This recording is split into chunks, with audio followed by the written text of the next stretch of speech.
The Rio Olympics is exciting to watch, and athletes are competing at the highest level. They're taught to win at all costs. Sometimes the cost is too high. From UBMD Orthopaedics and Sports Medicine is Dr. Scott Darling. Welcome to the Ozone. Thank you. Performance-enhancing drugs is a big topic of conversation in all athletes. But when we get to the Olympics, we know that they're tested. Let's talk a little bit about what athlete at the Olympics would want to use a performance-enhancing drug. It's interesting. Any type of athlete could use performance-enhancing drugs. There's things from people that commonly hear of anabolic androgenic steroids, so for weightlifters to increase strength. That's a common one. There's stimulants, so runners may want to run faster, so they may take an illegal stimulant.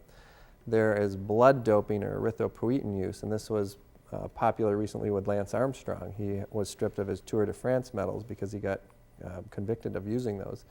And there's relaxants. So someone, say if they were in riflery, to calm their nerves and to shoot more accurate, might use a relaxant. The performance-enhancing drug versus supplements, what would you say the biggest difference is between the two? Well, performance-enhancing drugs, or PEDs, are illegal, so they are all tested for very rigorously at all levels, collegiate all the way through the Olympics.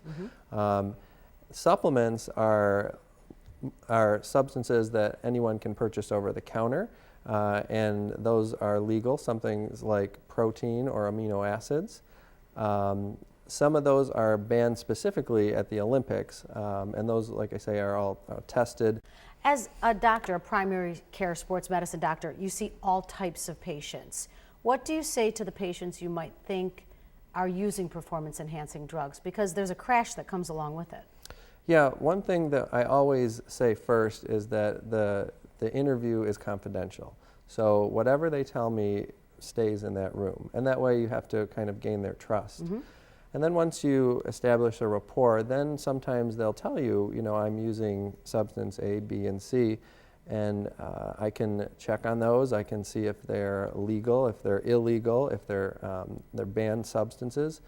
The risk with certain performance-enhancing drugs is that there is the desired benefit. Some of them will see the desired benefit, such as gaining strength or muscle mass, but there's many negative consequences to it. If someone takes a performance-enhancing drugs, they're essentially cheating, so they're unleveling the playing field, and ultimately they will be caught for it. Great information. Thanks for joining us. You're very welcome. If you have any type of injury, sports-related or not, the doctors and staff at UBMD Orthopaedics and Sports Medicine are here to help. You can find out more about all the services they provide and their locations on their website, which is ubortho.com. They provide trusted orthopedic care for bones, joints, muscles, and concussions. Now, here's what's still to come on tonight's Ozone.